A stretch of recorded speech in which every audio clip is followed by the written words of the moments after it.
So, what are you in trouble for now? The woke right. It's a fraught term, right? Because you have woke, which they associate with left. You have right, which they associate obviously with the right. And so now you've got a paradox. It's troublesome for those with a conservative bent to throw away the idea of institutional legitimacy. The only possible antidote to really unrestrained investigation. The idea seems to be something like the more radical the revolutionary precept, the more likely something Luciferian is behind it. So now we're talking at a very abstract, I think metaphysical is the right word, level for what represents woke. This isn't going to be recognizable to your average Joe on the street who's dealing with, a pride parade. But and they are called pride parades. They are called pride parades. And the cardinal sin of Lucifer is pride.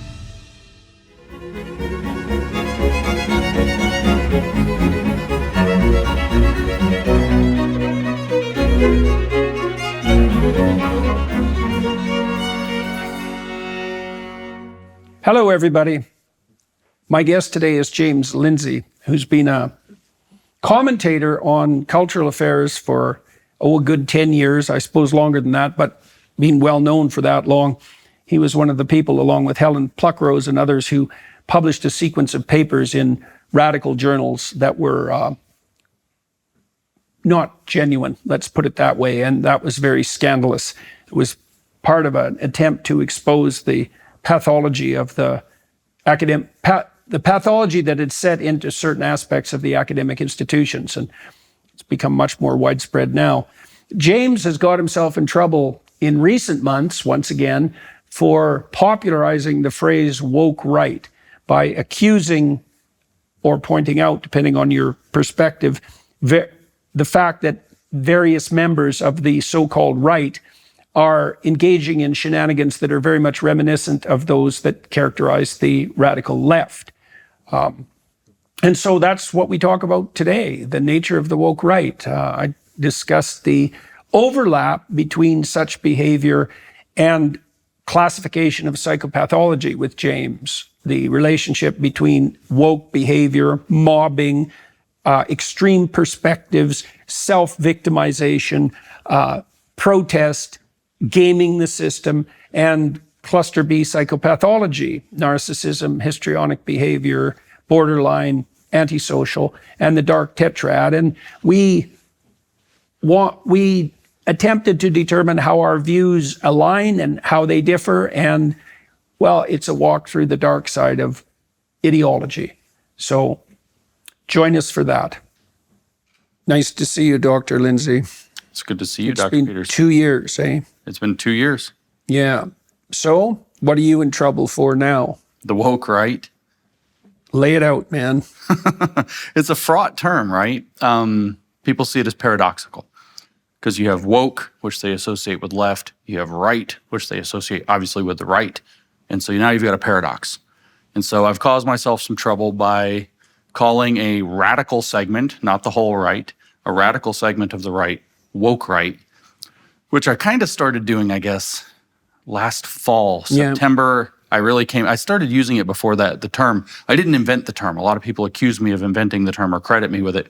This term has been in rough circulation, floating around in the internet space for at least since middle of 22. So it's not a brand new term. I just adopted it and went kind of hard about it.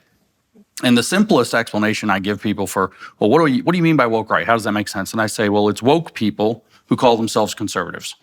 And some of them don't, though. They call themselves right-wing.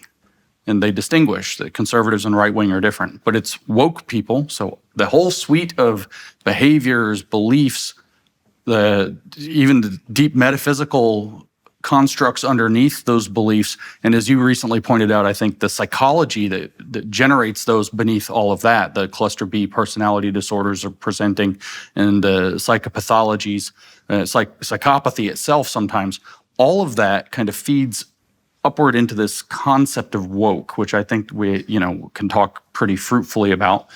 But I don't believe it can only be presented through, left-wing causes. You can present it in terms of right-wing causes or religious causes or other causes, because it's the pathological expression of an ideology or of a belief structure that ultimately is woke. And so this term It's confused people. It's angered people. I decided to try to put Who is it angered? Well, this is the thing. This is what has I'll use this word. This is a heavy word for the beginning of a conversation, but this is what has dismayed me. I knew it would anger the people that it applies to, in my opinion, because who would want to be called woke right, first of all? And second of all, it limits their ability to interact because they have a label that's not a good label that sticks to them. But what I'm dismayed over is that almost I hate to use this word so glibly, but what I refer to sort of as a bookmark as elite MAGA, or the more who's who of the conservative movement seems entirely captured by this as well. And they also became upset, saw me as a turncoat and a traitor against the movement. One of the things that I think, you tell me what you think about this, but I don't think we should name any names in this podcast, if that's fine. Okay with you. That's totally fine. Okay, we can talk about why that is as we progress. Okay, good. I mean, I wasn't going to make that a cut and dried rule, but I have my reasons. So you just referred to some comments I made on Fox News and also to some degree on Rogan, talking about, and I've actually written a fair passel on this. There's been this idea that the extremes of political belief meet, hey? Yeah. And so let's hash that out a little bit. You seem to find useful or possibly accept this additional diagnostic distinction, which would be cluster B or dark tetrad. That's right. I actually wrote about this, I don't know if you know, in 2020. That specifically? In December, yes, in 2020. I called the article something like Psychopathy and the Origins of Totalitarianism, and I published that at the end of December of 2020. I put forth the hypothesis, which of course I got from somewhere else in significant part. I had read that infamous, quirky, but I think important book, Political Ponerology. Yes. Is that Lubachevsky or something like this is that name, the author. And I had read that and found it striking. And at the same time, almost, I think sometimes, a chapter here, a chapter there, I read I think one of the most important essays in English, which is Joseph Pieper's Abuse of Language, Abuse of Power. I don't know if you've heard of this. Joseph Pieper was a Catholic, and he wrote this, I don't know what else he did, honestly. I should probably look into it. But he wrote this essay, Abuse of Language, Abuse of Power, and talked about how tyrants arrange an abused version of the prevailing language to mislead people into the tyrannical program. And it's in two sections, two parts. It's been 5 years since I've read it, so forgive the details. But there's, in a sense, two chapters to this long essay. And one of the two is very Catholic in its orientation, and one of them is this more general thesis. And it was extremely interesting. But of course, in political ponerology, you also have the discussion of the importance of language, which of course we were seeing with the social justice woke movement as well, that they're misusing words like racism very blatantly. And so in political ponerology, you have this claim he makes that he says, well, with the psychopath, what he calls a pathocracy, what you have people who are psychologically disordered, who create a vision of the world. They need other people to play in it. And the way that they do this is by creating, he calls it a second language. So it's the same language, but the words now refer to other things. Of course, having read the postmodernists like Derrida, I'm picturing all of That's his what happens ideas. in the Tower of Babel. That's right. That's right. That's exactly Remember, right. words lose their meaning and no one can understand. That's right. Nobody can understand each other. So they reorient the discourses, and then what he says actually solves the tyrannical problem. This is the Lobachevsky's, if I'm saying his name is right, his thesis. What solves it is that a third language evolves that unmasks the second language and allows people to see it for what it is and, in fact, laugh at it. And so this is what takes it apart. So I read these two essays, and I'm taken in by them. Of course, I'd been reading the postmodern literature quite a lot. I had been reading Lyotard, the postmodern condition, and he has this very confusing section. They're all very confusing sections throughout the whole book. This very confusing section about this thing called legitimation by parology, that he accuses all all knowledge-seeking enterprises, including the sciences, of being legitimation by parology. And there's this story that goes along where he's teaching legitimation by parology to his students at some point. Somebody's teaching Lyotard to their students, a philosophy professor, and says, okay, so what do you think legitimation by parology means? And everybody comes up with crazy ideas because you can barely get it from the text. And finally, the professor says it means false legitimation through consensus. You get everybody to agree. Okay. And so I framed out this essay in terms of saying that what the pathocracy or the pathological ideological state, which becomes a vehicle for that pathology that serves the psychopaths at the center of it, the way that it operates is it generates a parology, a second false logic that defines the ideology, and a paramorality, a second false set of values and virtues that also defines the parameters, the social parameters and the psychosocial parameters. How do I know if I'm a good person?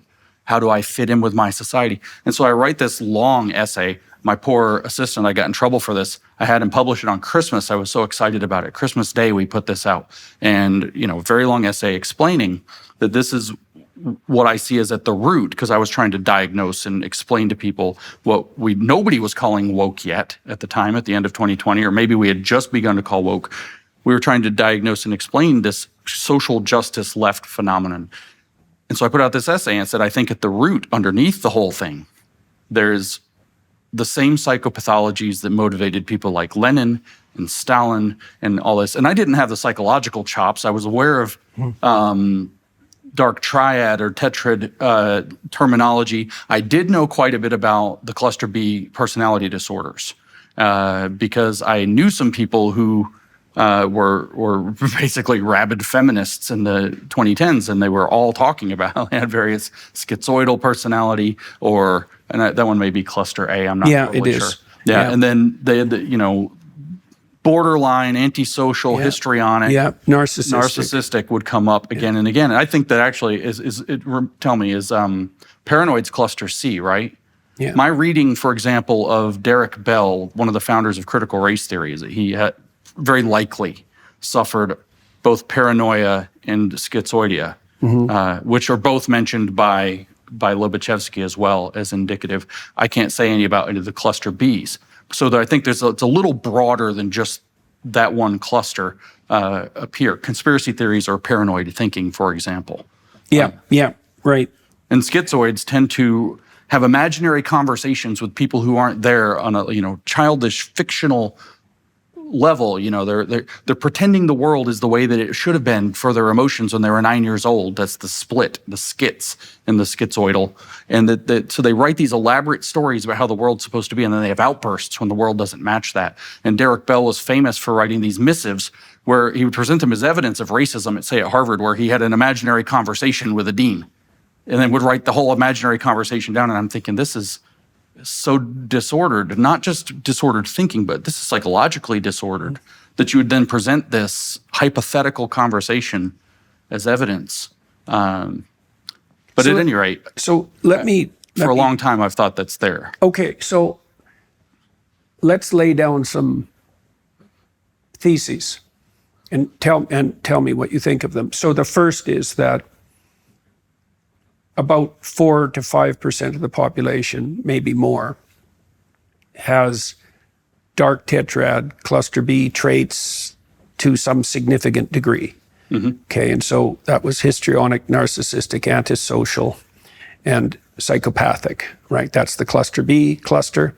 Whether those are psychopathologies, like illnesses, that's a matter of dispute. There are certainly forms of severe social misbehavior, manipulative social misbehavior. Yes. And people who fall into those categories will use cries of victimization to parasitize. Yes. Right? So they're parasitizing on empathy. That's one hallmark, right? They have disordered interpersonal relationships, often very intense. They're predatory, particularly the antisocial types. That's more straight, repetitive criminals. Very stable pattern of behavior. Yeah. So let's say 4 to 5%. It's probably increased because of the net That would be my guess, because it's not well regulated on the net, because most of our evolved mechanisms for dealing with such people don't work. Especially, we could talk about anonymity, because I can understand why people defend it, but by the same token, it allows you to escape from your well-deserved reputation. With Mother's Day just around the corner, I wanted to share an amazing organization that's making a real difference for mothers in need, Preborn. Their network of clinics provides love, support, and hope to pregnant women who are feeling scared, alone, or pressured about their pregnancy decisions. These choices can affect not just their baby's life, but their own emotional well-being as well. When a woman walks into a preborn clinic, she's welcomed with compassion and offered a free ultrasound so she can see and hear the little life growing inside of her. And you know what? Most of the time, these powerful moments help her choose life. This Mother's Day, you can help both a mother in crisis and her baby. Just $28 provides one ultrasound, or $140 covers 5. Every dollar goes directly to supporting these moms and babies. Plus, monthly sponsors receive photos and stories about the lives they helped save. Want to get involved? It's easy. Just dial pound 250 and say baby, or visit preborn.com/Jordan. Make a difference this Mother's Day by supporting both mothers and their babies. Again, that's preborn.com/Jordan. Get involved today and impact generations to come. Yeah. Right. Okay. So that's years ago, by the way, you said that one of the features, you got in trouble for this, and you were right, of course. But you said one of the features of our moment was that there's male aggression and female aggression that express themselves differently. Yeah. And male aggression, I don't know if you use this terminology, but I think it's something to this effect, doesn't upload very well. Yeah. You can't punch somebody in the nose through the screen. Yeah. But female aggression, the social aggression, uploads very well. But what it turns out is this cluster B or dark tetrad manipulation uploads almost even better. Yes. Yes. You can have 50 accounts. You can, switch from one to the other. You can create entire false environments that your targets have to engage in. It's particularly true because it's literally cost-free. Yeah. Right. So you might imagine that any storehouse of value is likely to be parasitized to the degree that you can invade it for no cost. Yeah, that's totally right. Okay, so this is what I think happened to the universities, right, is that they're whale carcasses, and they've been invaded by parasites. And the whale carcass idea is a very old one. It's a huge storehouse of value, right? So since World War II, the West was on a pretty productive trajectory, and we generated massive storehouses of value in many, many places. Those would be financial storehouses, but reputational storehouses that's even more germane. Like Harvard has both. It did have both, right? Have both. $53 billion plus a stellar reputation. Yeah, the best brand in America. Exactly. And in the world. Next to Disney. Yeah, right. Right, which is another storehouse of value that's been severely parasitized. Okay, so now, so that's two things. There's 5% of the population. Oh yes, the dark tetrad types are narcissistic, Machiavellian. Yeah. So they use language only as a means to manipulate towards instrumental ends. There's no communicative intent. Right. It's all essentially status gaming. They're psychopathic, and that means they're predatory parasites. And then they had to top it all off with sadism. And I think that's what changed the dark triad to the dark tetrad. I think the reason for that is that if you have a dark triad orientation towards the world and the world turns against you, it makes you so angry because you're rejected and unsuccessful that expresses itself in positive delight in the unnecessary suffering of others, right? So this is dark material. Yeah. Now, there's no reason to assume that the cluster B dark tetrad types would do anything other than gravitate towards storehouses of value. First of all, the parasite problem is a very deep problem biologically, right? It's so deep that some people think sex evolved to solve it. As you mix the genes, it's harder for parasites to move down the generations, right? So that's actually one of the canonical theories for the evolution of sex itself. Why would you take a 50% hit in terms of genetic transmission when you could just clone yourself? Well, the parasites can breed multiply faster than you can. And so they have the upper edge in a lengthy battle. So you mix up the genes and anyways, so the parasite problem is a very old problem. Yeah. Okay, so I want to add one more thing to that. Yeah. So imagine that a system of knowledge is a way of representing the world and navigating in it. Okay, so that would be like a scientific theory or an engineering theory, right? And so you might be able to assess that theory on the grounds of objective fact, say. Okay, but then imagine that there's a different form of language game, and that is that you orient yourself with you bring a number of people together and you lay out some game rules. They could be religious axioms. In fact, I think religious axioms are game rules. I think that's the right way to think about it. But it could be political, right? So communism, a pseudo-religion, has game rules, axioms that you have to accept. And so does conservatism. These are games that can integrate a large number of people. Okay, so that's a slightly different function, right? Because now it's like if you and I decide to play basketball, we're going to produce a hierarchy within that set of rules, right? Whatever set of rules you lay out, people are going to be differentially able at implementing. That's right. Right? Any set of rules. That's right. Right. So, for example, if you were in a gym and you had school children roll, and you had a competition, you'd get a hierarchy of rolling speed. Yeah. And then the top rollers would be the high status people within that game. So you can organize systems of knowledge so that they're ground rules for a game, and then you produce a hierarchy. Now, hierarchical position has value. Yeah. So the higher you are in a social hierarchy, the more positive emotion you feel, and the less negative emotion, and the less likely you are to perish. Yeah. Partly because you have social capital and social support. So people will compete for status within the confines of any given hierarchical game. That's a whole different function than representation of the world. Now, maybe you'd hope that your game represents the world too, which I suppose is that would be something like competition in a scientific lab, right? Because something like that. Something like that. Or competition within a game that's actually productive and self-sustaining. Sure. Yeah. Right. And the axioms of Western culture seem to be a game like that. They do. Right. Now, okay, having established that, you can game it. Yeah, of course. Right. And so that seems to be, okay, so we agree on, so far, there's nothing in that you think is objectionable? No, nothing. No, that's right. I think that's exactly right. And it's a good way to look at it. And I think it opens a door to how this becomes woke in a particular way if we get very, very general. Because if you actually want to know the controversy about woke right, what's happened, Eric Weinstein told me this. I know we said we're not going to name names, but it's positive. Yeah, okay. He told me that what he realized, and of course he's a mathematician as well. So, and I'm a mathematician. Yeah. So he said he told me this at ARC. Actually, we were having a conversation, and he said, when I realized what you'd done is generalize the concept of woke, and then applied it in a different domain, it clicked.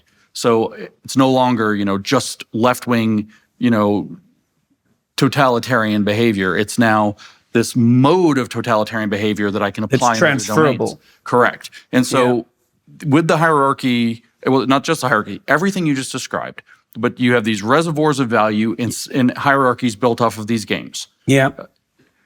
So there's value there. And the parasite is drawn to the reservoir of value. Wherever it is. And the idea is that you want to be high status, but they have natural limitations because they're not competent. They're not competent. Yeah, they're outside of the range of what brings you to the top of these They hierarchies. Tend to be very low in conscientiousness. They tend to be, that's right. And so what would you do?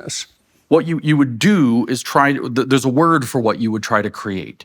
As the parasite who's now latched on, the thing you would try to, there's different, if you want to talk about it in politics, there's one word, and if you want to talk about it in religion or more generally, there's another. The general word or the religious word is cult. You'll create a cult where you've taken a variation on those rules to where there's a new status game that's rigged so you're always on top of it. Yeah. And what you're going to do is pervert the underlying rules. We call it an ideology or a cult doctrine. The word in politics would be splinter, a splinter movement within a broader movement. So MAGA is a political movement, and you could imagine a splinter off of it, where the Democratic Party had a political movement, and the Justice Democrats came along 10 years ago and made a splinter off of it that created the Squad. A lot of people know that history, at least, so it should be, germane. So the generation of a localized cult is sort of this hypothesis, and the ideology grows out of the desire for the people at the top of that, who are parasitizing the hierarchy, to create their kind of internal nested hierarchy where they're on top of the whole thing.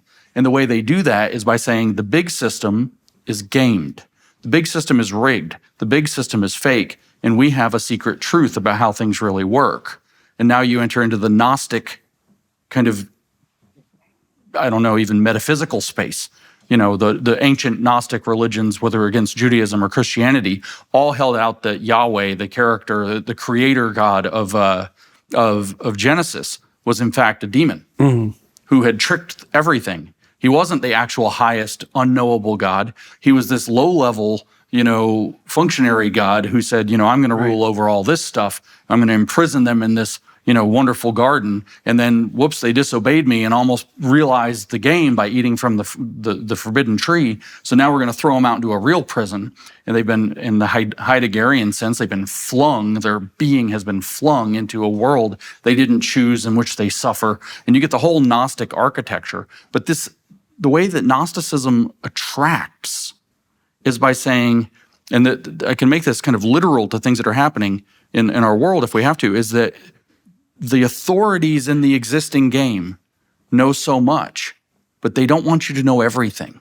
They don't want you to know more because you might surpass them. They're trying to keep you down. But if you come with me in my cult, I'll tell you the real secrets. That's an appeal to paranoia too. Sure. And that's going to be more effective under conditions of extreme uncertainty. Sure. Okay, so let's concretize this a little bit. Sure. I'd like to we can talk about Douglas and Joe. Sure. I think let's amend our rule. We're not going to point any fingers at woke right people. Okay. But I'd like to talk about the current situation. Yeah, the situation and the ideas, I think, are important. Well, Douglas's point with regard to Joe was that it's troublesome for those with a conservative bent to throw away the idea of institutional legitimacy. Yeah. And that's a fair comment, standalone comment.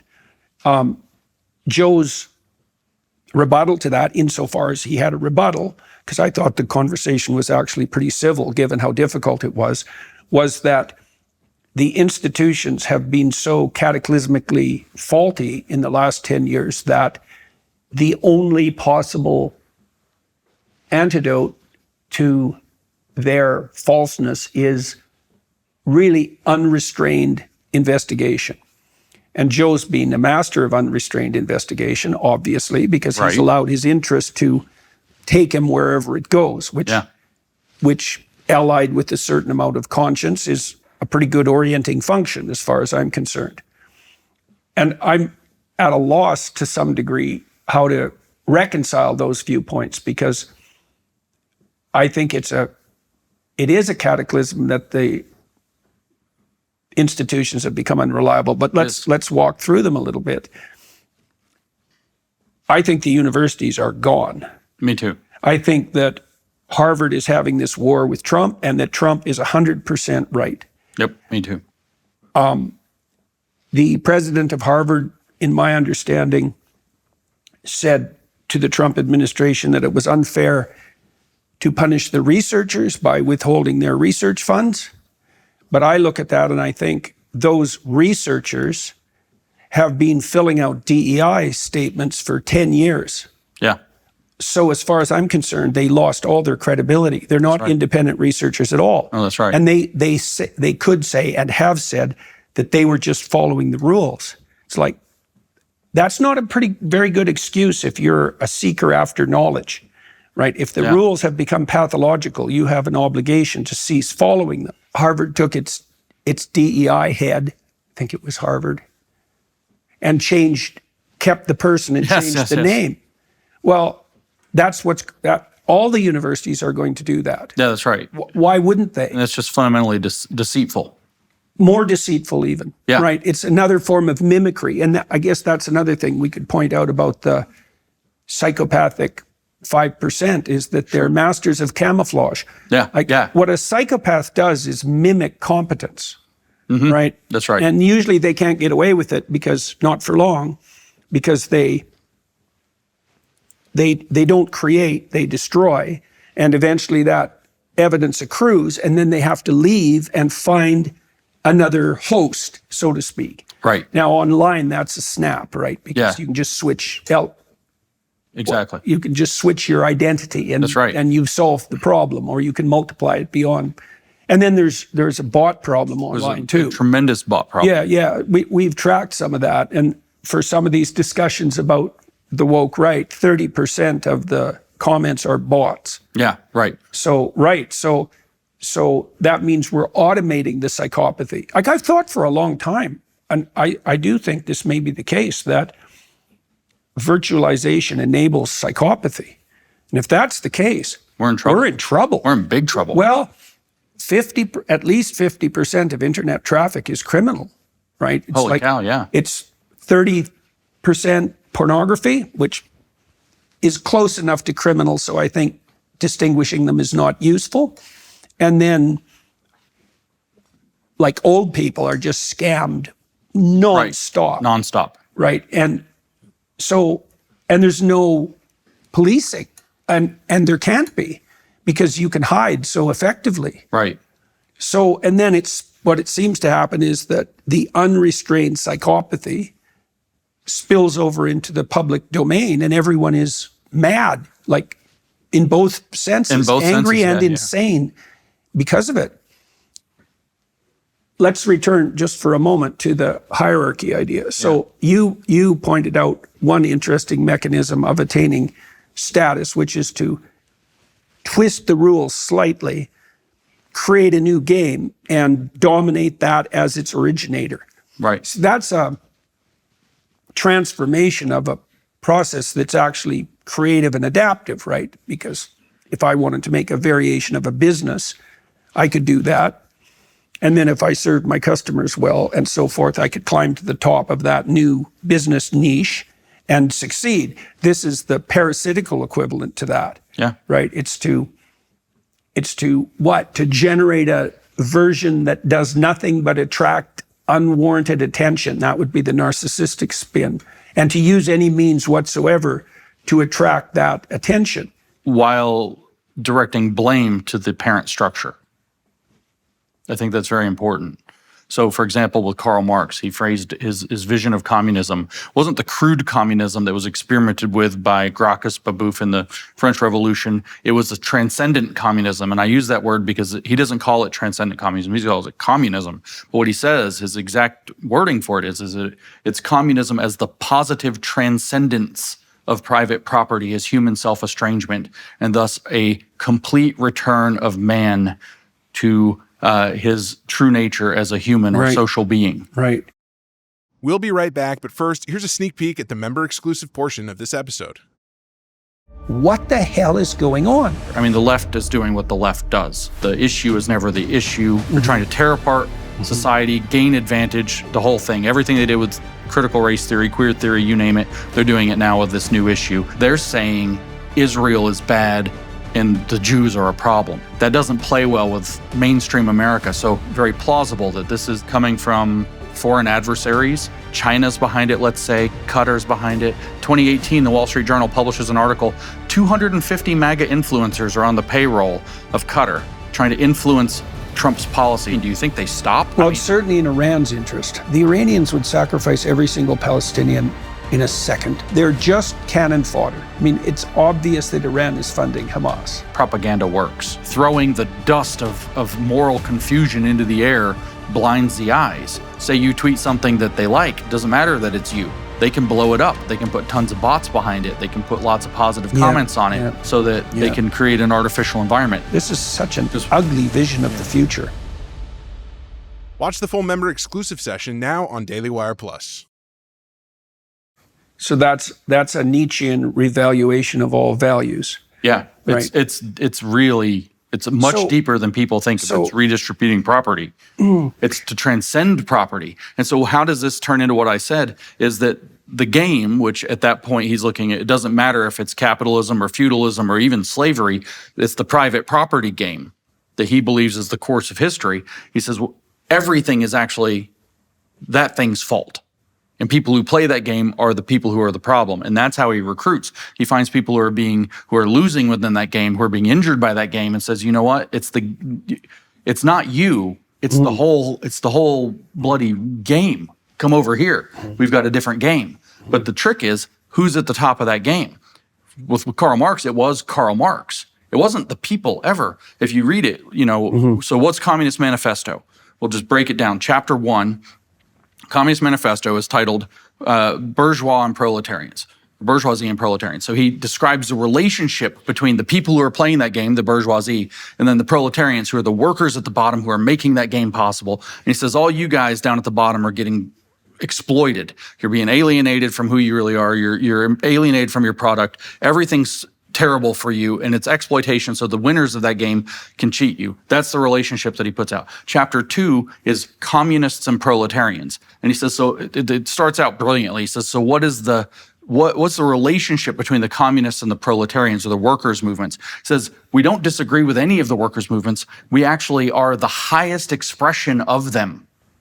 So we take their vision and put theory behind it and take it to a higher level of understanding, and we're going to bring all you guys with. And so naturally, what's going to happen? So let's say he agitates the proletarians to revolt.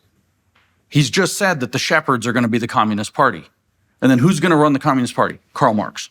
Yes. So it's a whole thing is a giant scam to blame the existing system, to agitate a large group of people who aren't winning within that system, to get them to elevate switch himself games to the highest- with him at the very peak. Okay, so to me, I know that we've talked a little bit about religious matters, but I'm going to delve into that for a second. Actually, before we go, put a bookmark. Yes. Because Hitler did the exact same thing.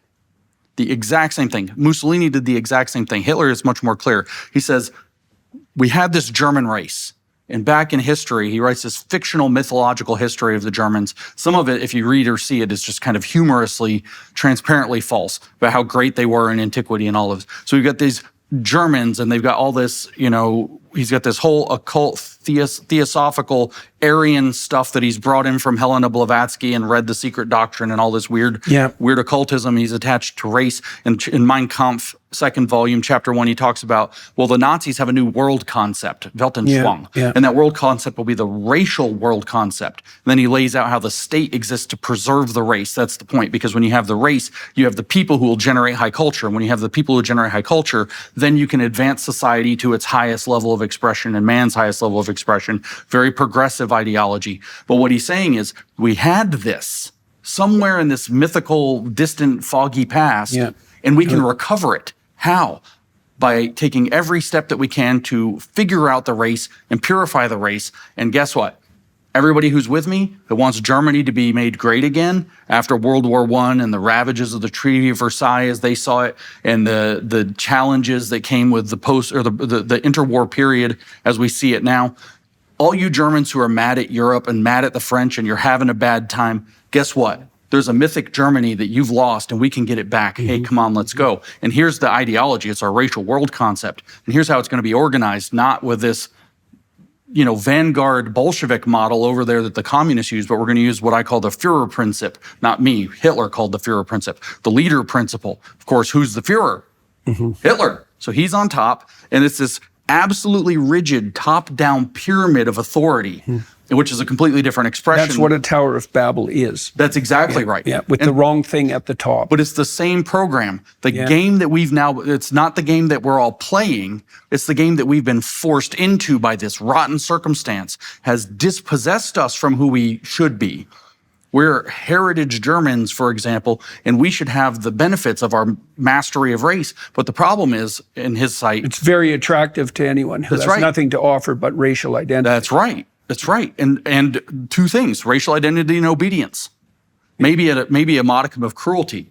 as well. Yeah, well, that comes along for the ride. It comes along for the ride eventually. Yeah. Because a lot of the young Germans were actually inspired because they thought it was going to be good for the worker. They were inspired by the socialism part of National Socialism and that it was going to be good for Germany. And they loved their country and they wanted to see it great. And so they were swept up, the Hitler Youth were swept up to get into this. But it's the same program. There's a game. We used to be the masters of the game, but now we've been dispossessed from the game. They threw us from top to bottom. That was an intolerable experience. By the way, this is all the story of Lucifer. Yes, We've been cast to the bottom. yes. And so what we're going to do now is we're going to grab our rightful inheritance and we're going to build the structure that returns us to it. P.S. The organizational structure is the Founder principle, so I'm at the top. Okay, so I want to talk about this Lucifer idea. So Lucifer is the morning star and he's the angel of the untrammeled intellect. That's how he's portrayed in Milton, right? And he's allied in some strange way with the serpent in the Garden of Eden. If I might just interject, if he's the morning star, what do you do in the morning after the morning star rises? You wake up. Right. Woke. Right. The spirit of enlightenment. Right. Okay, so or dark enlightenment, as it were. Yeah, right. Absolutely. Well, that's the question. What's the difference between what's genuine and what's false, let's say. Yes. So in the story of Genesis, God tells Adam and Eve that they can pretty much have free reign, except for one thing. They can't, as far as I can tell, what it means is they can't take the right to define the moral order to themselves.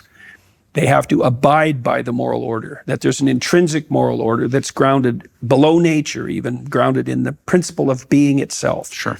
They have to ally themselves with that. But Eve, interestingly, Eve is tempted by the serpent. Maybe her powers of discrimination are somewhat lacking. Maybe her proclivity to empathy clouds her.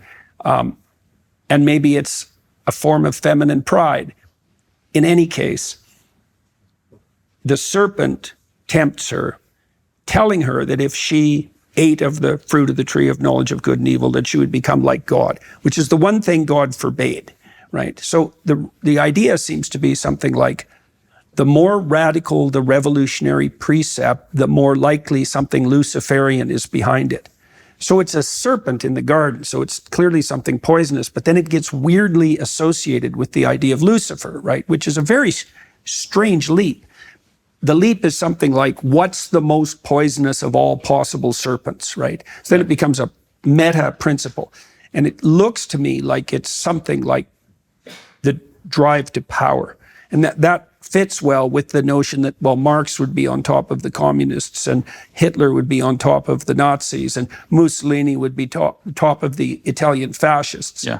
So if the belief system is pressed into the service of the hierarchical status of its originators, then there tends to be something profoundly Luciferian behind it. Yes? Yes. So now we're talking at a very abstract, deep, whether metaphysical is, I think metaphysical is the right word, level for what represents woke. This isn't going to be recognizable to your average Joe on the street who's dealing with, a pride parade. And saying, well, that's woke. I understand woke. But and they are called pride parades. They are called pride parades. And the cardinal sin of Lucifer is pride. Is pride. Right. It does fit together. Desire to replace God, to replace the fundamental moral order. So I figured something else out too recently. So imagine that you could found a society on power, because you can, at least for a short period of time. And imagine that you could organize a group of people hedonistically as well. So that would be the real dark side of populism, right? We'll just have the government give people, it's like Pleasure Island in the Pinocchio video, right? Bread and circuses. You can get away with that for a while. Power, hedonism. You can abandon everything and sink into a pit of nihilism. That's not very effective psychologically or socially. But then that begs the question that the postmodernists wrecked their ship on, I would say. Is there a unifying principle, a high-order unifying principle? That's the meta-narrative idea, right? Because the cardinal proclamation of postmodernism is that there's no pinnacle meta-narrative. There's no upper union.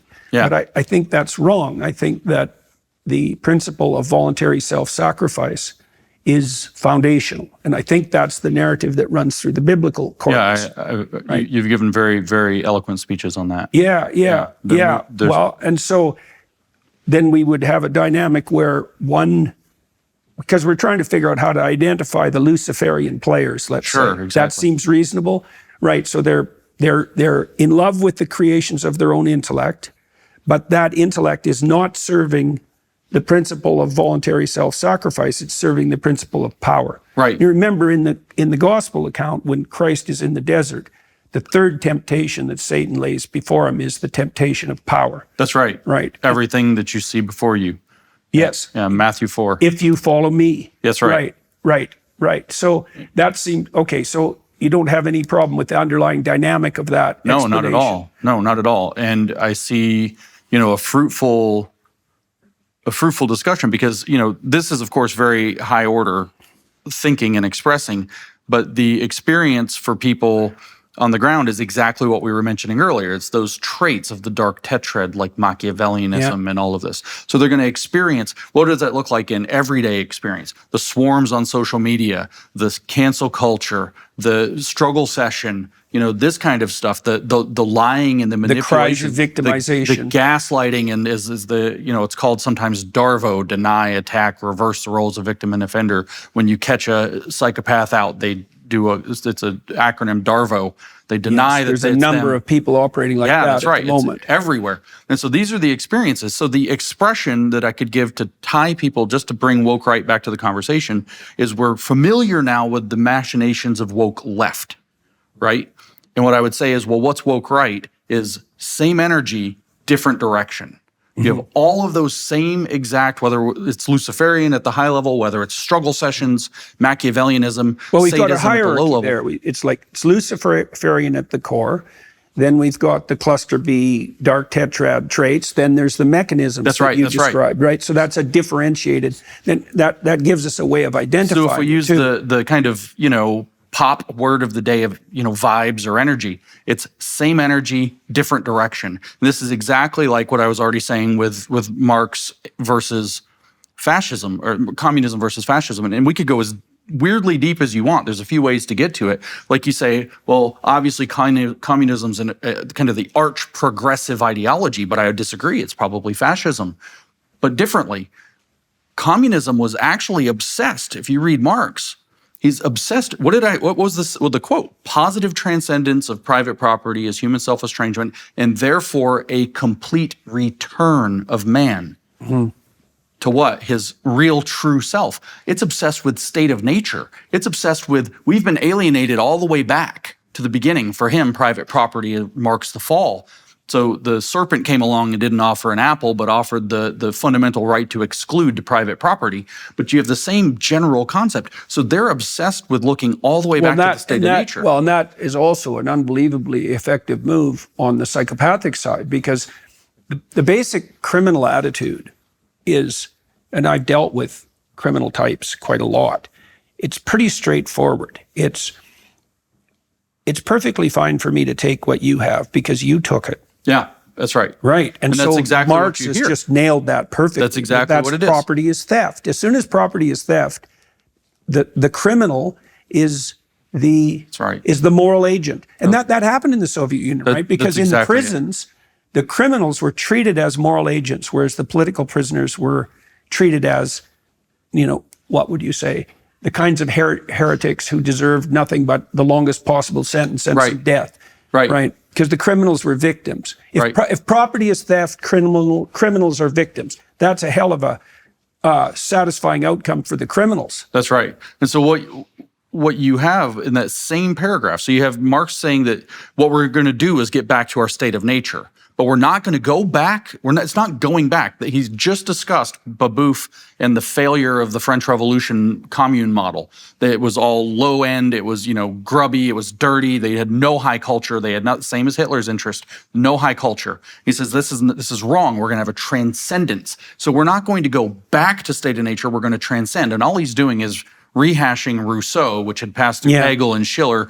And what Rousseau had said is we need to be, because he wanted to live a free libertine lifestyle, not liberal, but libertine, but he liked being a citizen, didn't he? And so he wanted to, savages made to live in cities. That's, I mean, in the French, but that's what he literally called them.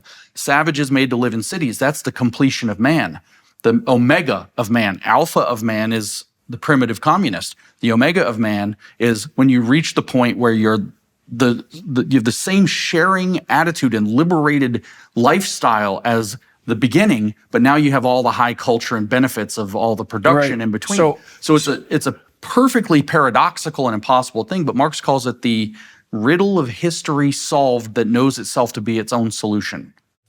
What does the future hold for business? Ask 9 experts, you'll get 10 different answers. Bull market, bear market, inflation up, inflation down. Can someone please invent a crystal ball? Well, until then, over 41,000 businesses have future-proofed their operations with NetSuite by Oracle, the #1 cloud ERP, bringing accounting, financial management, inventory, and HR into one fluid platform. With one unified business management suite, there's one source of truth giving you the visibility and control you need to make quick decisions. Think about it. With real-time insight and forecasting, you're essentially peering into the future with actionable data. When you're closing your books in days instead of weeks, you're spending less time looking backward and more time focused on what's next. For any business owner looking to streamline their operations, NetSuite is the solution I'd recommend. Whether your company's earning millions or even hundreds of millions, NetSuite helps you respond to immediate challenges and seize your biggest opportunities. Speaking of opportunity, download the CFO's Guide to AI and Machine Learning at netsuite.com/JBP. This guide is free to you at netsuite.com/JBP. Again, that's netsuite.com/JBP.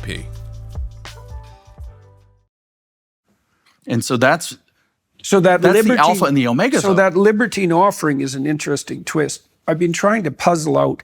I wrote this article with Jonathan Pajot on the scarlet beast of the apocalypse. And it was really illuminating to me. There's lots of the book of Revelation I just don't understand, me and many other people. But I understand some of it. So the scarlet beast is the degenerate state. So imagine that when a uniting principle disappears, so that would be the Nietzschean death of God, you get the postmodern condition, which is that there's no uniting narrative. And so the state grows a lot of different heads. It's kind of a hydra now. It's collapsing into chaos, symbolically speaking. It has a lot of different heads because nothing's uniting it. And that's why it's blood red, because that's a very dangerous condition. It's a fragmenting condition. Okay, so that's the scarlet beast of the degenerate state. This is a symbol of the end of times. And I don't mean the end of time per se. This is a symbol of how things end, right? Always. Sure. The state, no, that's right. Right. I follow you. So, okay, fine. So the state deteriorates till it's a multi-headed hydra. Okay, but then it has something on its back. And that's the whore of Babylon. The mother of all prostitutes. So the idea there is that when the patriarchal state or psyche loses its central function, female sexuality commoditizes, right? And we can see that's like just happening everywhere right now. OnlyFans is the greatest example of that. That woman in Great Britain who's sleeping with like 100 men a night, or I think she managed 1,000 in a week, something like that. I won't say her name, but she's become very well known for the absolute outrageousness of her behavior. Her mother is her business manager. It's so awful that you just can't believe it. Okay, so you have this mother of all prostitutes. So that's the central spirit of commoditized female sexuality. That's going to happen when the state deteriorates. Of course, female sexuality is going to commoditize when the state loses its protective and integrative function. And so she offers this libertine pleasure, right? So you could think of power. That's a way that that's what power offers to those who are willing to use power. It's like, why do you want control over someone? Well, to have your way with them, obviously. And there's going to be a sexual component to that. That was certainly the case in Marx's own life, for example. So you can imagine the fantasies that possessed him, too, would be, well, once we establish this new utopia, and the communists promised free love. That's a common leftist, as if it's love, which it isn't, and as if sex is free, which it never is. What happens at the end of the Scarlet Beast Whore of Babylon dichotomy, say interaction is the beast kills the prostitute. So that's perfect, right? Because so the degenerative patriarchal state breeds the commoditization of female sexuality, but ultimately destroys all pleasure. And I also think that's happening now. I mean, you have radically high rates of virginity, for example, among Japanese and South Koreans, and in the West more broadly, an apparent breakdown of the relationship between men and women, not least politically, right, with the men starting to fly off into the conservative sphere of influence and the women becoming increasingly liberal. So that's another, it shows you the fact that these mythological tropes appear fitting shows you how deep the malaise is, right? Sure. The culture war is way deeper than the political. In a vehicle to this is transgression, right? Transgression of the existing order. And transgression, I think, is such a key feature. In fact, I've described recently a cult of transgression that you could easily describe on the woke left, right? And it kind of fits my same energy, different direction, or same energy, opposite direction. Because you see with both of these two wokes, but also other these kind of degenerate ideologies and psychosocial dynamics, you have this cult of transgression where the way, it's like the payment to be in the cult is to transgress a little further. You start with, we need LGBT representation. Okay, well, you've already transgressed because the T is different from the LGB. It's completely different. It refers to trying to work out a It's a competition of transgression. Well, there's nothing in lesbian, gay, or bisexual that is a disintegrated psychology. There's something fundamental in the transition that's a disintegrated psychology. If you have gender dysphoria, if we admit that that's even real, you have a disintegrated psychology. Your phenomenology of self and your ontology of self are out of whack. And in fact, what they do then is once it gets out of whack, they invert it. And they put this phenomenology first and say the ontology has to follow. So if we do enough surgery, somehow we've changed ourselves. This is completely disordered thinking. So it's already a transgression, but let's not get lost in the weeds. Well, and the foundational principle there is sexual identity, right? This is a very strange thing about these fragmented identity claims is that an identity should unite. And it should serve a psychological and a social purpose simultaneously. Sure. An identity that's predicated on hedonistic orientation isn't an identity at all. And this is where the transgression is. What does the whore present? The whore, she presents sex out of its context. Yeah. It's free, as you said, sex is never free. She presents free sex, right? So what she presents the ultimate delusion, free sex. The ability to transgress. And so you go from LGBT itself as a word, but we need representation. Okay, fine. So we need to put gay characters on TV. Maybe that's a problem. Maybe it's not a problem. Who knows? Well, we take a step. What does it got to be after this? We know, we need gay characters in children's programming. It's a further transgression. Then we need them in schools. Now we need a drag queen to come read to the kids. Well, the drag performance needs to get more radical. And you can see it in the pride parades too. It's the inclusion of more and more transgressive stuff. This is a cult of transgression, and it's how these things go kind of crazy. Now we can link the transgression back to your original idea that you have a hierarchy of social status, let's call it conservative. And so now the parasitic predators swarm in and they splinter it. They splinter with transgression. Sure. Right. So that's an important thing to note, right? But there's a deeper thing here, which is it's also what Mao did with his red identity, black identities, which were split themselves, is that the target is actually normal integrated society, and the excuse for the targeting is the opposite side pathology. Right. And so with Marcuse, to go back to the left, he writes this essay in 1965, Repressive Tolerance. He says, okay, there's three kinds of tolerance. He says there's democratic tolerance. That's what a normal, healthy society has, and it only can tolerate so much or it'll fall apart. And then there's the repressive, right-wing, maybe it's fascist, whatever. He actually uses the word fascist repeatedly. And then what he says is actually those two things are the same thing because of different stupid excuses, nuclear weapons or whatever else. So actually we live in the repressive state now. Yeah, right. All game rules are repressive. And his argument is actually that all capitalist society will degenerate into fascism unless it's resisted. And he says the answer to this is liberating tolerance. And what is liberating tolerance? And his own definition, which is, close to from memory, a quote, it is We will extend liberating tolerance, he says, would mean we extend tolerance to movements from the left and we withdraw tolerance from movements from the right, which is everything to his right. Okay, so speaking, it's amazing how that's played out in psychopathology. That's splitting, by the way. And sociologically, I mean, one of the things I've noticed about my home country, it's really stark in Canada. If conservatives protest, they're flattened. Yeah. Left protest, there's no holds barred. No matter how pathological it becomes, the left-wing protesters are always the heroic victims. The trucker convoy was a great example of that, right? Because, you know, it was a disruptive demonstration, although remarkably peaceful. And the legal repercussions are still unrolling. And I think maybe it's, tell me what you think about this. I think it's because it might be partly the spread of the ideas of Marcuse through the culture. Yeah, absolutely. But I also think that people are genuinely people.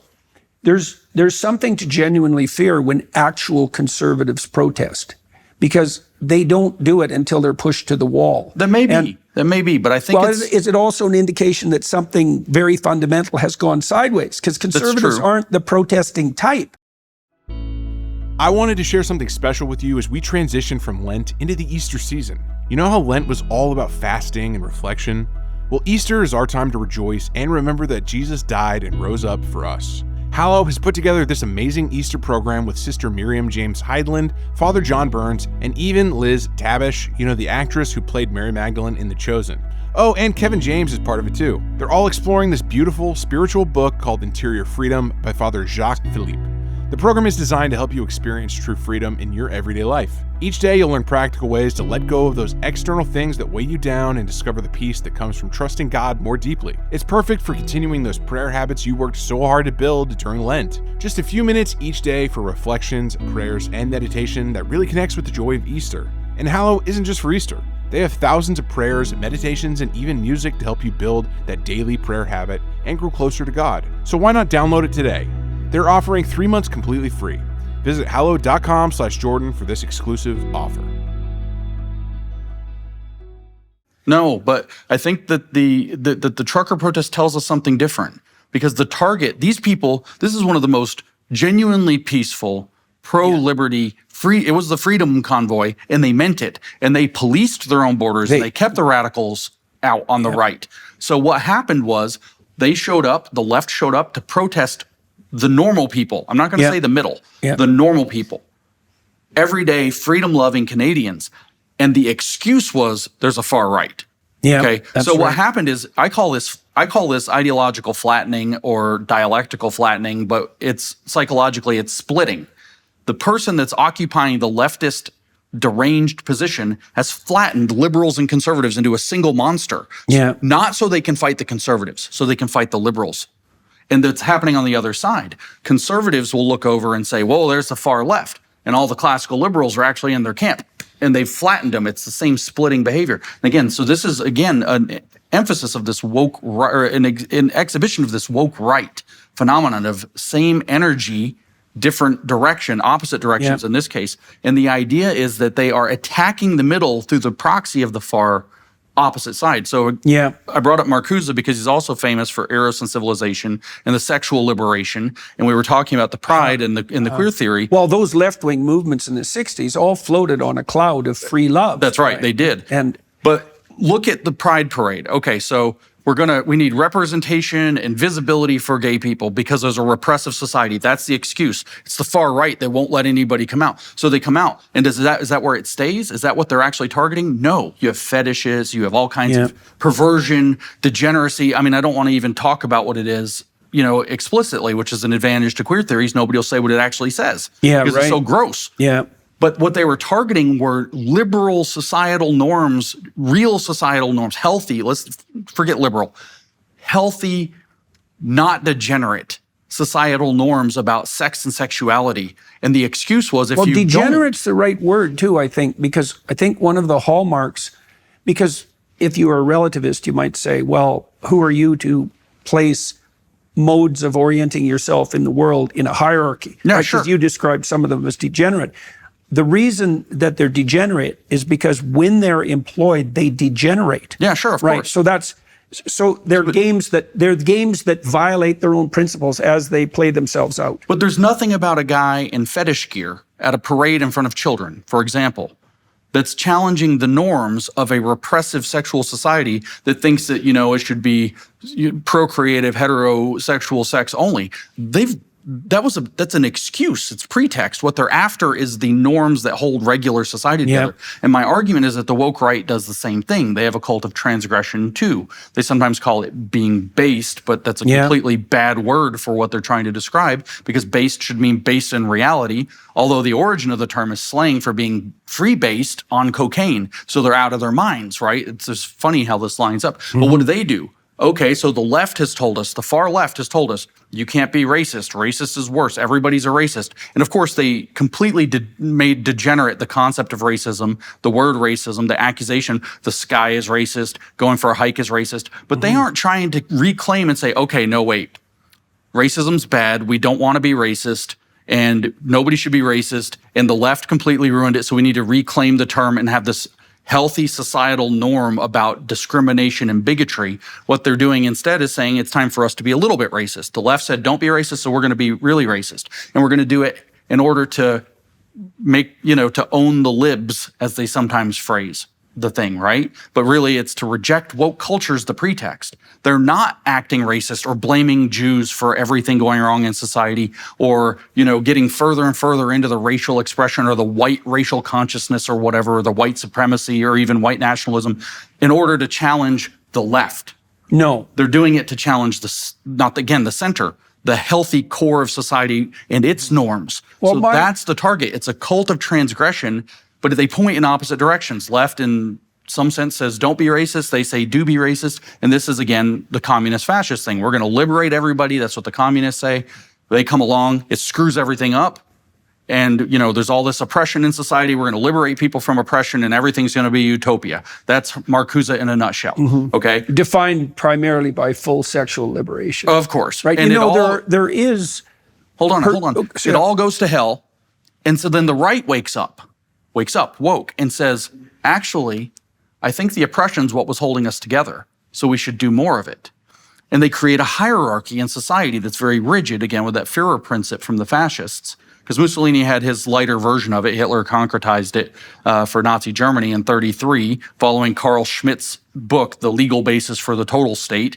They created the legal structure for this thing. But the idea was that there is a hierarchy that kept society on the rails, and we're going to go back to that hierarchy in extreme pastiche form. And there's a reward structure socially for the people in the club to push the envelope and attack those normal, everyday societal norms in the center. So again, same energy, opposite direction. But the point is the transgression, which they call queering on the left. We don't have a word for it on the right. They call it being based, but that's not the same as transgress. But it's still transgression.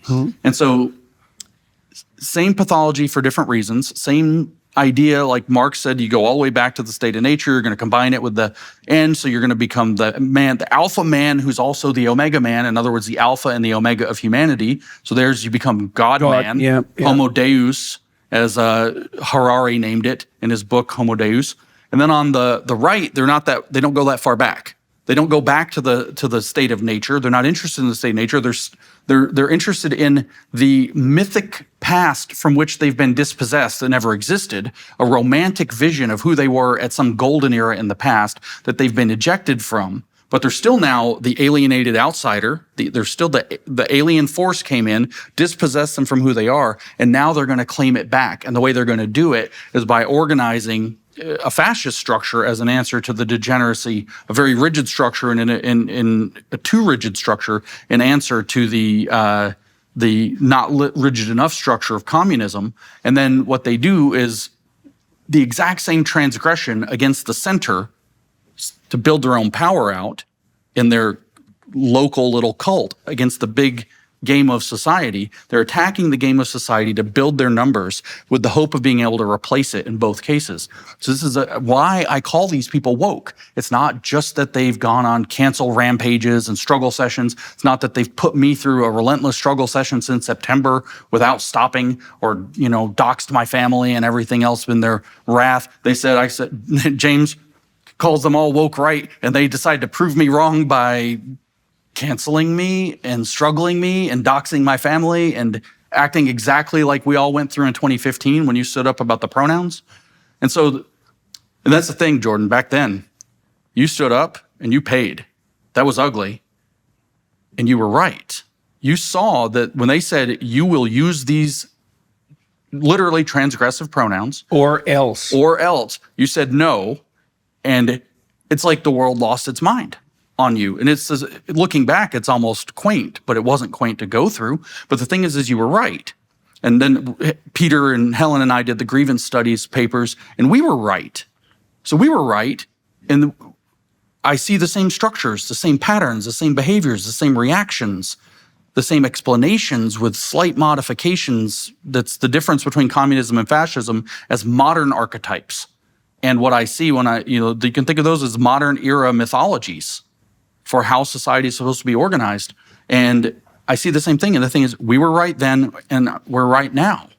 Yeah, I've been thinking about it as the hijacking of belief, right? That's right. a nice because phrase. it's a parasite. Yeah. And that hijacking of belief is this, just to take it all the way back to the Gnostic thing, that's what the Gnostic cults did before Irenaeus put them down. And then, Augustine comes along and mentions them all and says there have been 84 heresies or whatever up to this point by the 4th century.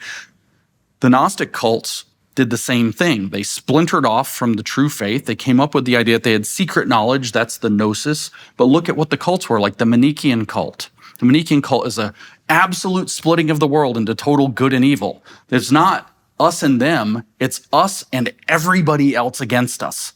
And the idea is that the evil is embodied in the world, and the good have to slowly work to consume the evil and turn it to good. And eventually you end up with all good. But this Manichaean battle between good and evil is what Marx codifies on the first page of the Communist Manifesto when he says that in a word, what he's talking about, the entirety of the story of history is oppressor versus oppressed. Mm-hmm. It's a fundamental dualistic metaphysics. Mm-hmm. There's no unity of society with a kind of melange of different people in different places working, playing different roles, sliding up and down the ladder. No, there is a fundamental dualism. You might move within each of those, but there's a fundamental dualistic structure, and they are in conflict. That's the first line of the Communist Manifesto after the famous preface. The first chapter, he says, the history of man is the history of the conflict of contending classes, oppressor and oppressed. And he says that what it's going to result in is the revolution of society or the common ruin of the contending classes. So either the bottom's going to come up on top and take over, the splinter group is going to replace society itself, or they're going to ruin everything. They'll destroy everything that they can't have. And then we're looking at, beastly behavior, and I don't mean animals. So maybe we could lay out some of the behavioral markers because we might as well make this concrete. I can tell you what I've observed about the behavior of psychopathic parasites online. Okay. Sure. Maybe if you have 5 of these, you're one of them. You know what I mean? That's so often any one alone isn't enough. Right. Diagnostic criteria. So in the comment sections, for example, anonymity is a marker. Mm-hmm. Use of a transgressive cover name, often satanic, often. So, and it's tongue in cheek, but no, it's not. Yeah. Derisive language, right? So that would be language indicative of contempt. Yeah. Contempt's a really toxic emotion, contempt and disgust. Hitler used disgust language to characterize the Jews, not fear language. That's right. And you destroy things you're disgusted by. That's right. You stay away from things you're afraid of. It says in Mein Kampf that early in the book, in the second chapter, that one of the best moments, he doesn't say it's the best moment of my life, but he realizes, and it's clear that he's very happy about it, was the moment when he realized that the Jew is not a German and the German is not a Jew. Right. That's disgust. Right. Absolutely. They use derisive and contemptuous, what do you call those? LOL is a good example. Dismissive kind of... acronyms. Yeah, acronyms. Okay. Now, there's lulz culture online. Yes, of course. I do it for the lulz. And that's a hallmark of sadism. Now, those people who do those things, so those are 4 or 5 things, anonymity, pathological nom de plume, derisive language, and then the use of these contemptuous and cool acronyms, belittling. They use the word dude. That's a real good marker. Yeah.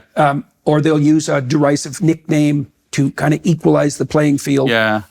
I'm Jimmy a lot. You're Jimmy. Yeah. Yeah, right. Diminutive. They'll use a diminutive. Jimmy Concepts instead of Conceptual James. Right. That started on the left, and now the right uses it. Right. Yeah. So those are markers. What else have I seen? An insane rise in explicit anti-Semitism. And that's been going on for about 5 years. And it's worse all the time. And Nazi apology. Yeah, well, that's which isn't just the apology, too. Yeah. It's the transgression. It's the post the meme, sometimes meant to be funny, so you have plausible deniability, or the other social functions of humor come into play, but they'll post the meme of Hitler. Why? Because you're not supposed to. Yeah. That's why. So you have norms of decency around different things. And one of those norms in, again, mainstream healthy society has been that we're not going to valorize Nazis.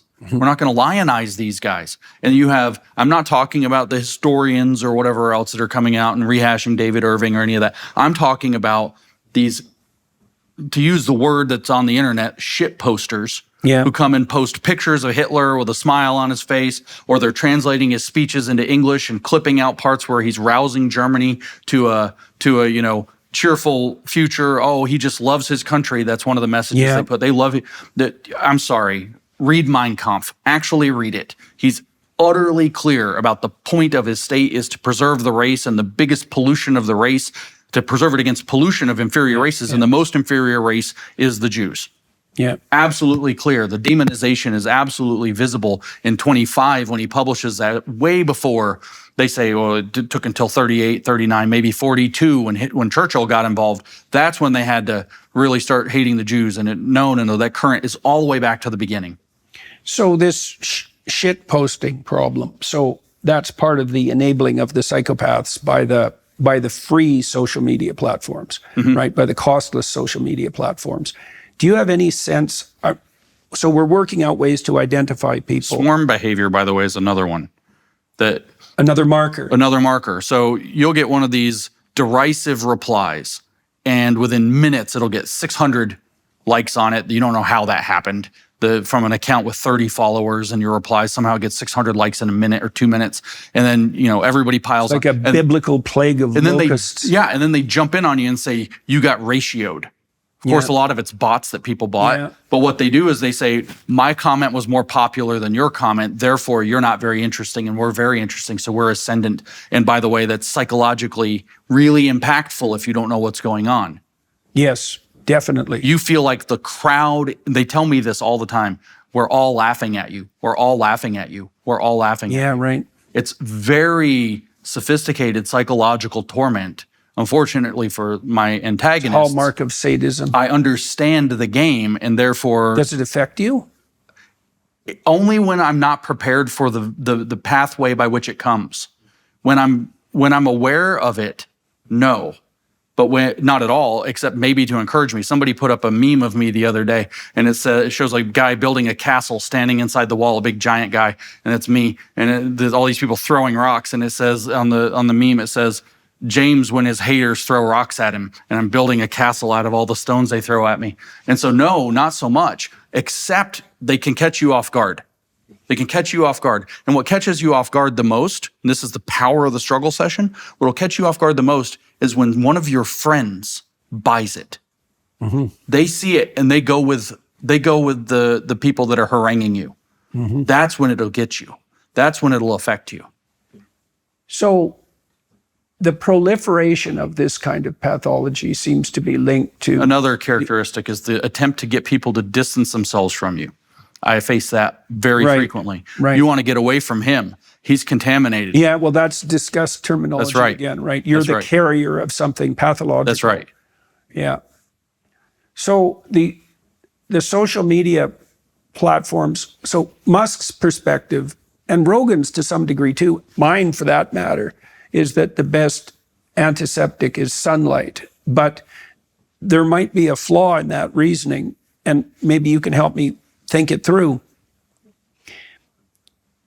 when I'm sitting across from you, I bear the weight of my words, right? It's going to have an impact on the net, but it's also going to impact the relationship I have with you. And so I'm constrained or regulated. I'm regulated in my utterances by consequences. And so there's never been a time really where free speech existed without reputational weight. Now, maybe pamphleteering and that sort of thing, but that's trivial compared to what we have now. Right. I mean, how many people can you get your pamphlet to? And what sort of effect is that going to have? That was back in the time of writing, but now your pathology can multiply virtually without end. And then I'm thinking, well, maybe it's necessary. I thought for Twitter, for example, that there should be two sections. There should be a section where people's identification is validated and a section for the anonymous trolls. And that should be demarcated. So you can go visit hell land of trolls if you want, but you know that they're not real people. Yeah. Now, the problem with that, as far as I can tell, is the digital ID problem. I mean, the net allows people to escape the reputational consequences of their psychopathology, their destructive, sadistic, corrosive, power-mad, hedonistic psychopathology. It's a terrible thing. And people have no idea how dangerous it is. But if you verify IDs electronically, then we walk down the route to Chinese totalitarianism, something like that, as far as I can. And if you read the original documentation, Stanford University has its Digi-China project and translates Chinese documents. 2014, they're putting forth a social credit system, and they actually explain that the purpose of the social credit system is to achieve a perfect socialism, because it's not just a social control mechanism. It's a Pavlovian training mechanism. Right, nudging. It's like your life becomes a video game nudging you to hold the beliefs that the state wants you to have. Well, the man who just got elected prime minister in Canada, he says two quite stunning things in his book, which no Canadians read because we'll leave that lie. 75% of the world's fossil fuels have to stay in the ground. Okay, that's proposition number one. And he's made that a centerpiece of his thinking for 20 years. There's no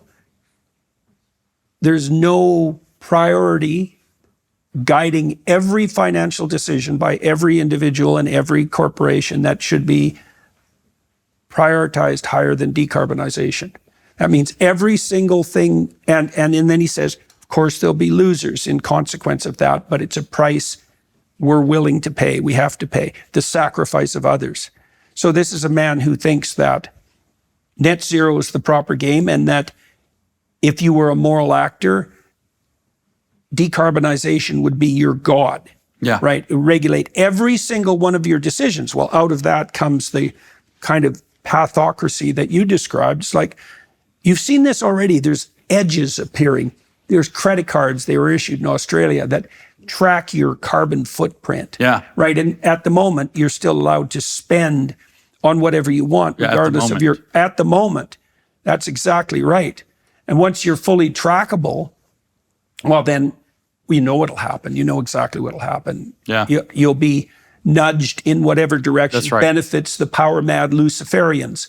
That's exactly what'll happen. It's not just social control, it is social training. It is operant conditioning. I was looking for the word. It's operant conditioning in its most sophisticated form, especially when equipped with the technologies of AI. That's for sure, because the AI systems trained on your purchasing behavior, for example, will be able to predict your likely behavior with a stellar degree of accuracy. That's right. Right. I mean, the advertisements that you're fed already do that to some degree. That's right.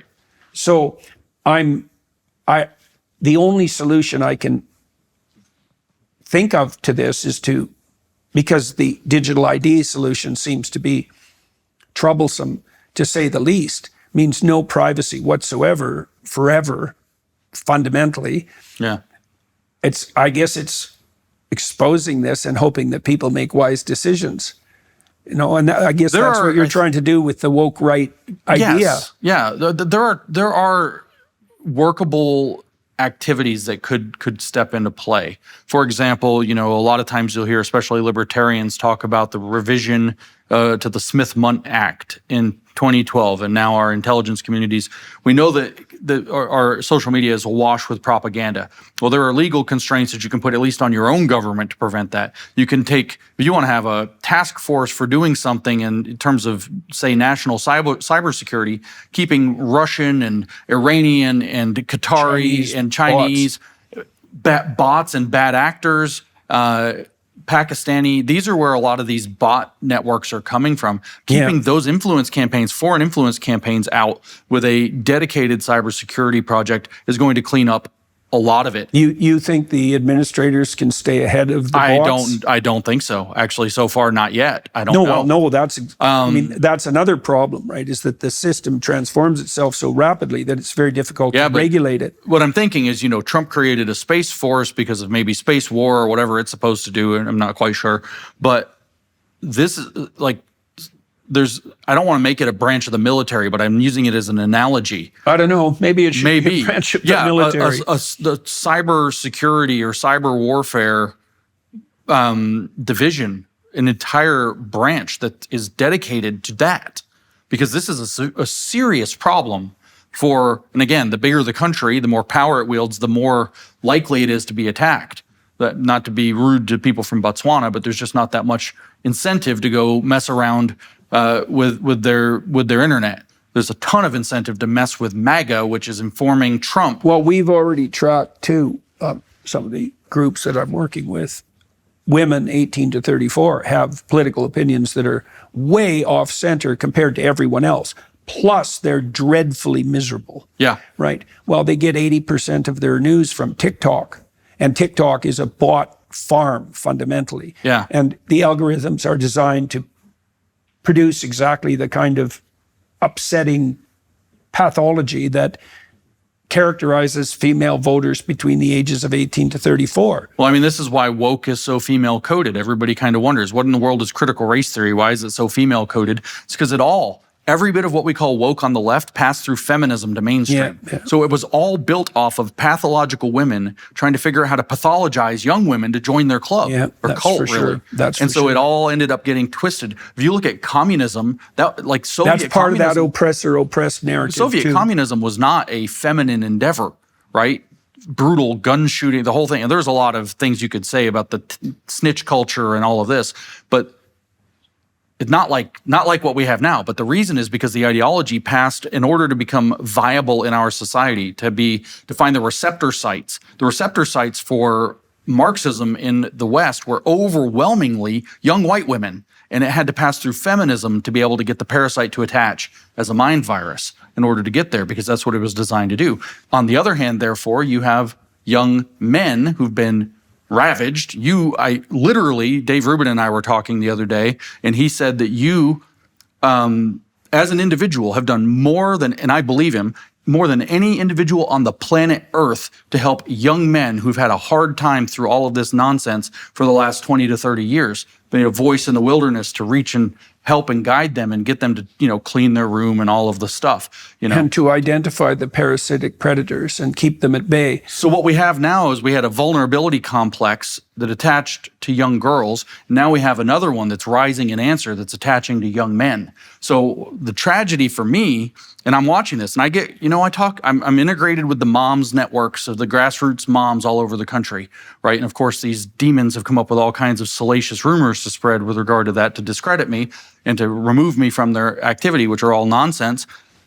But at any rate, what I'm watching is all these moms, I'm hearing from these moms already, who are telling me, they aren't using this phrasing, this is my phrasing, that they by the grace of God, their daughters didn't get pulled into the trans destruction mania, and now they're having to watch their sons get lured into Nazism. Mm-hmm. And that's why I'm so worked up about this woke right cult of transgression. I get it. You're a 15-year-old boy, maybe you're a 19-year-old boy, or a 25-year-old, maybe you're a 35-year-old who hasn't grown up and got out of his parents' basement, and you think it's funny to post a mustache man meme or two here and there to rile up the libs and the normal people and the left and everybody else. Plus, you're irritated that your identity has been targeted for 30 years. Yeah, of course. There's on a racial reservoir there. grounds. Right. Just like the way the Germans felt with the imposition of the Treaty of Versailles, if they saw it that way, whether we do or not, how the Germans felt about the French and broader Europe and the rest of their standing in the world. Yeah. And they were impoverished and they were broken down. It's the same powder keg. Or maybe that's not the right word. It's more like a tank of propane, because you're going to pump it up and get it to spray fire when it comes out the other end, right? It's like more like one a of the flamethrower. things people can watch, for everybody who's watching and listening, is beware of anything that's motivated by resentment. You know, the mere fact that you have had difficulties that are somewhat arbitrary, first of all, doesn't distinguish you from the main run of the human race. But if the motivation stems out of resentment, the probability that something horrible has got a hold of your soul is extremely high. So I go back to the first thing I said, right? What's woke, right? Well, it's woke people who act like, or who call themselves conservatives. It's woke people who call themselves conservatives or right-wing, right? So there it is. You just said it. They are people who feel alienated and dispossessed from their heritage, victimized. They're filled with resentment, and they channel it through left-wing or right-wing causes. Yeah. You know, that's the story of Cain, eh? It is the story of Cain. Cain's sacrifices are not rewarded. He invites the spirit of resentment in to occupy his soul and becomes not only murderous, but the progenitor of genocide and the precursor to the flood, right? And the media, it's so interesting, James, because so Cain's sacrifices are rejected, and it's a little ambiguous as to why. Yeah. And then he goes to complain to God. And God says, he says, you think you're miserable because you're failing. It's like, you're not. There's lots of things you could do about failing. If you did well, you would be accepted, right? What you've done is you have allowed something terribly tempting that crouched on your doorstep to enter your house and have its way with you. And that's why you're bitter, resentful, and murderous. Yeah. It has nothing to do with your failure.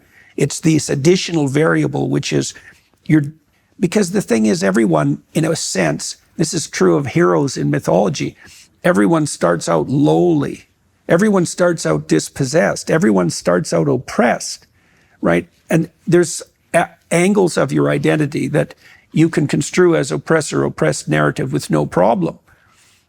If you decide that you've been treated unfairly and now you have a right to resentment and revenge, then you're the monster that breeds genocide. Yeah, and so what does Cain do? He's rejecting the system that he has to succeed in order to be rewarded. Yeah. He's rejecting, so there's a system out there. Luciferian and so what does he do, though? He goes and kills his brother. Yeah. He goes and murders his the successful brother. His successful brother. He goes exactly. So it's exactly the same thing. A lot of these guys that are pushing the woke right stuff, and there's nothing wrong with a new character coming on the scene. Every one of us was a new character. You were doing great work, obviously, and you have a body of work extending well before that as a professional. But then you spoke up in 2015 about that horrific pronouns bill, and you sort of became a different monster, a public intellectual.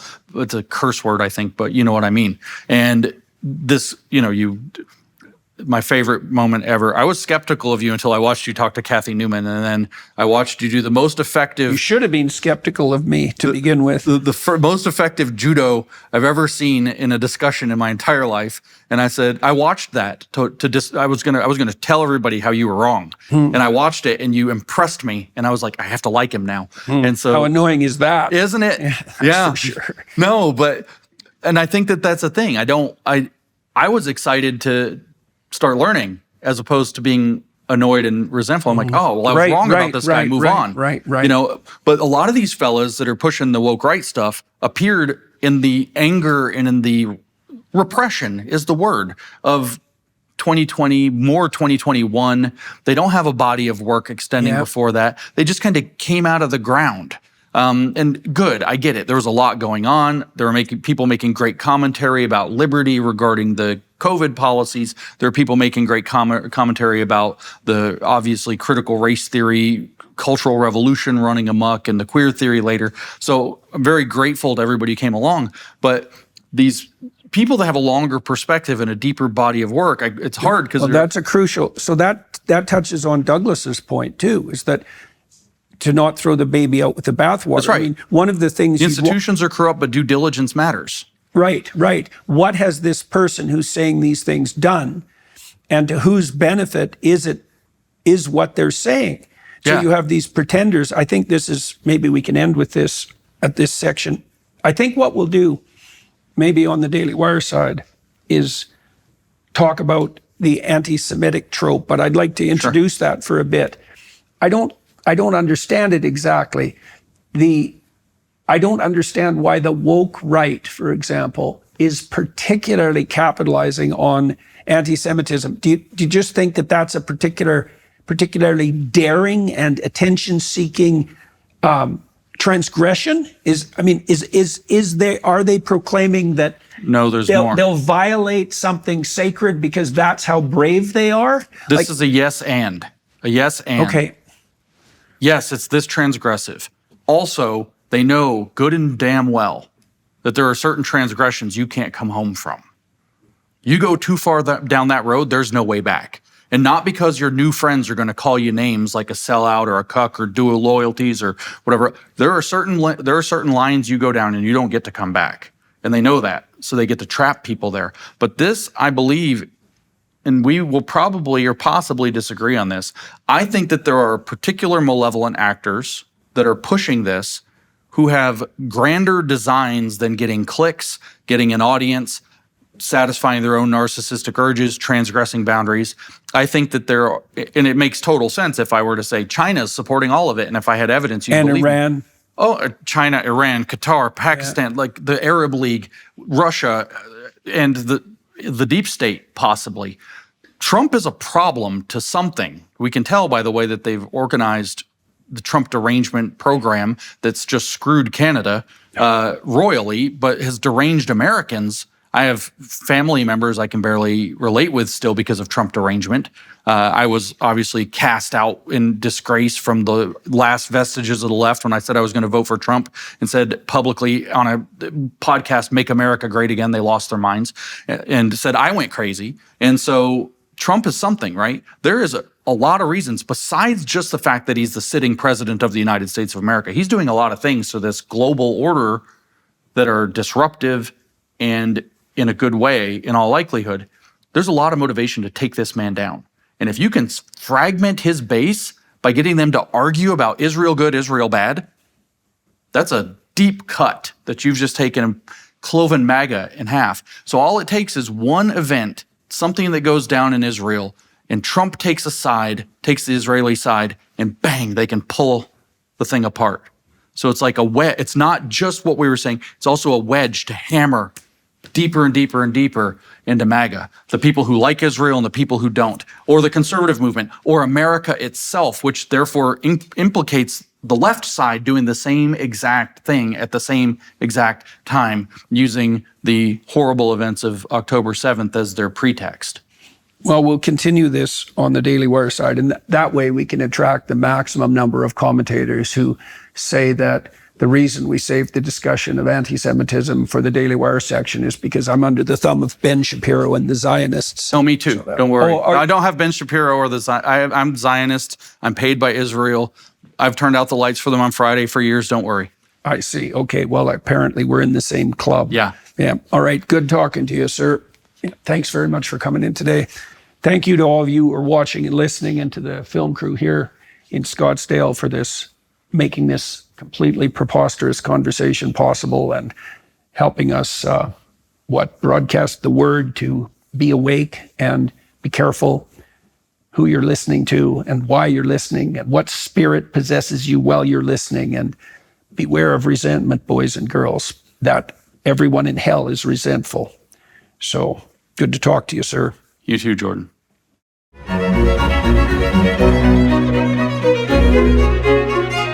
Thank you.